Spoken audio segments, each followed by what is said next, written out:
everybody, it's Dean here and we are live for another Maverick live session, and today we're talking about upselling and we're talking about land and expand, and I have dragged Kurtis out of hibernation and he's joining me socially distanced in the studio. So everybody talks about upsells and downsells and all this kind of stuff, but I wanted to talk about with Kurtis and get your opinions in the chat actually about this concept called land and expand. Kurtis, I felt like a news presenter. I know. Be like tapping your papers. Tonight at 10 o'clock. Upselling. Yep. It's obviously easier to upsell somebody who's already buying from you. Yes. What are some of your things and tips that you've come across in terms of upselling people? Because you've worked for one of the greatest upselling companies in the world, right? Yes, I have. So basically, I would say the best tip is everyone's always concerned about making money quick, so they always go with their big product, you mean like their big £100,000 product, and trying to shove it in people's faces. But you've got to think, why would a business straight away invest that much money into you? A business is that big, that can afford that price range as well. Why would they just willy-nilly invest into products or services like that without researching? So they've only got to that level of expenditure because they've done so well in making the key choices and like investing in the right people. So you almost use that lower product or your little land and expand product as like a trial version, so they can buy into you, they could trust you, they can learn about your company, you can learn about them. So it's almost like a trial product. Yeah. So I think people should always focus on the low end sometimes, because it can lead to the bigger sales, obviously, reach many clients. Kurtis makes a really good point there, that if you're selling a large, high-value product or service, the consideration period for a company is normally longer. And so the land and expand, which we're talking about here, Kurtis is saying, you know, it's much easier to sell almost like a teaser introductory product, right? Yeah, definitely. We call this land and expand. It's a big and common thing that major consultancy firms do, where you can actually just get your foot in the door, for want of a word, right? Yeah. I think with the bigger products as well, when you're speaking to people about the smaller products, you're able to build better rapport with them. As soon as you mention these big products or like your higher price, which I know most clients always want to speak about, I think the other person who's on the receiving end of that message will always think, oh, they're already in for all the money. Do you mean they're already going straight to their top package? They haven't found out exactly how they can help. Because how do you know, in their perspective, how do you know that your top product suits their company and will work for their company without even having trialed your smaller products or even test run anything? So to them, they're almost just going to think, oh, actually, they're here for the money. And it's also a big risk for the person who's bringing you on board as well. Yes, because definitely. Their credibility, their reputation's on the line, that if they back your proposal without any knowledge of how you work together, their job could be on the line if it goes wrong too, right? Yeah, 100%, because that choice will be put onto them. They're the ones who obviously have incorporated this service and said, oh, this will get us these things. And if that's not bringing in the numbers, it's all going to reflect on him. Or her. Probably less than, him or her, and then less than the company that's bringing in that service where it's not working. Yeah. So land and expand is a brilliant concept you can use whereby, and we've seen it work in businesses where there's lots of contracts, long-term contracts. They can bring in a product or service that actually takes them a little bit deeper and build almost like a product that's actually there just to build relationships. Yeah, I totally agree. I also think as well, with that trial product, whoever you build a relationship with and whoever brings you on board to their company, they almost become your biggest fan for the bigger product. As long as you obviously fulfill everything that you say you're going to do, the services, basically what it says on the tin, they will become your biggest advocate, and they're the ones who will push your name, push that big product into the faces of their bosses. So it's almost like you don't have to sell that big product. Yeah. Now, Kurtis, I know you can't give away your previous work that you used to do, but you work for a company where, mind you, if somebody looks at your LinkedIn profile, they probably see this. Right?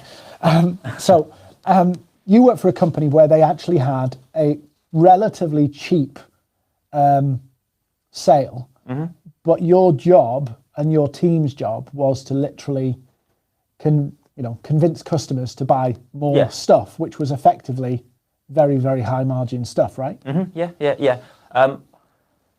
The cost of the product was always something that would not make the company any profit. It was just almost just to obviously meet the balance. Yeah. Everything on top was always the profit. So it's like the same if you went to a cinema. Like cinema tickets cost. Do you mean the companies make nothing? What's cinema? Yeah, so like cinema tickets, they make nothing from the company, but they make extortionate amounts of money from the food because obviously they charge £3 for a bag of minstrels. And actually, the same is with petrol stations. Yes. Many years ago, I worked in a company that owned petrol stations, and they would make like a penny a litre on petrol and diesel, but where they really made the money was in the shop. Yeah. And you would think there was this like big volume of sales going on in petrol that they were making hardly any money on, and all the profit was in the shop. And Landon Expand is a little bit like that. Sometimes you have to develop a product or a service, not necessarily that you lose money on, but I can tell you a company that did this as well.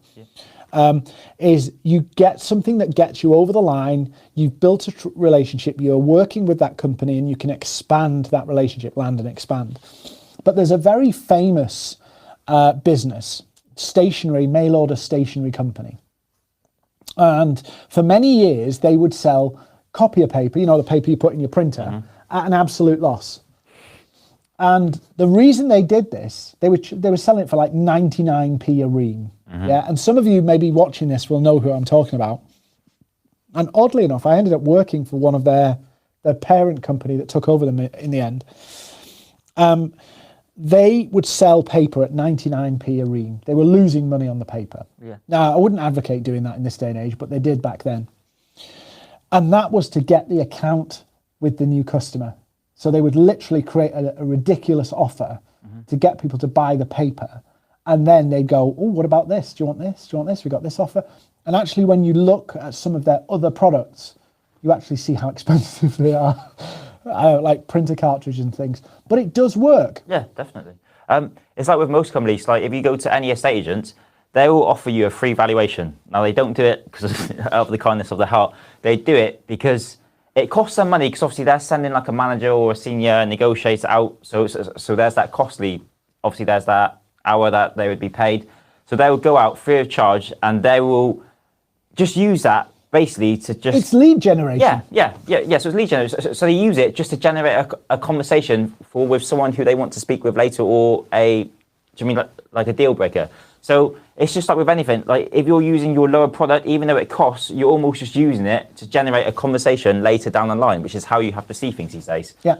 Because all of these companies that do these Landon Expands, they're the ones that always succeed because they are going obviously at these lower ends where they're able to build so much rapport with so many people. And if they're as good as they say, their services will always be upsold into something better, Yeah. So, Landon Expand, what's your thoughts on this kind of model in business? The tech sector does this quite well because they have freemium, I said that right, freemium products. So you get the app and there's a free version and then they try and convince you to unlock different features. Stationery companies have done it. Major consulting companies do it all the time. It's a tried and tested model of effectively upselling your services or paid lead generation. In some internet marketing worlds, they call it the self-liquidating offer. And you'll have seen these on ads where basically you buy something for like $3 or $4.99. And what they're effectively doing is offering you something that seems like a no-brainer to take up. But actually it funds their advertising and allows them to then nurture you to grow that sale from a $4.99 or a $3 ebook through to a £1,000, £2,000, £5,000, £100,000 sale. And now, whilst you may not be internet marketing, because you're selling something that's more complex or you're selling something that's more involved, the principle of what that is, the Landon Expand, is solid. And I know 6 major corporate companies six major consultancy companies that turn over hundreds of millions, that this is their business practice to do land and expand. Yeah. I would also mention another thing, that it's also important to remember when you're doing the land and expand. So even though you're doing the smaller product, you have to build that relationship in the right way. If you're aiming to just knock out as many as you can and do almost like a transactional purchase, those people, even though it works well, because they haven't built the best relationship, there'll be a lot of companies that will just cut it after that product and you won't even get to the expand stage. So although you're targeting loads of companies and obviously going for either like these free consultations or going for a smaller product, you have to spend time to nurture that relationship well, because you have to treat every company as if they're able to go to the top end of your product. So you almost want to give more value than what they expect each time. So at least you can get that conversation or that purchase later on down the line, which is important to remember. So land and expand, upsell. It's a great customer acquisition strategy. It's a great way to build relationships. It's a great paid pitch in some senses. And lots of people are using it. Why don't you have a think about how you can use the land and expand principle on your business? Maybe you've got companies where you're trying to do a £3 million sale, or maybe you're trying to do a £1 million sale. What's the mini aspect of that you can add value to them, demonstrate your ability, prove and solidify a relationship so you can move that into a deeper and more valuable sale and a more deeper and valuable relationships. Land and expand. Kurtis, what do you want to say? Anything coming up this week before we sign off? What have we got going on? Have we got any events this week? We've got an event this week. We've got two, actually. Yeah, we've got two. We've got the sales enablement one. So Wednesday, we're doing a sales enablement training. It's free. You can find a link on our company page on LinkedIn and register there. It's all about how to use social selling in your sales team. And then Tuesday night, we've got a LinkedIn lead generation session. Or 7 o'clock, you can go to Eventbrite and register for that. Just Google Maverick Eventbrite. You'll see our event listings there. Or you can go to our website and go to our events page and get there. But from us, or from me in Maverick Studio, and from Kurtis, who's been brought in socially distanced from exile. Thank you very much. Thank you for watching.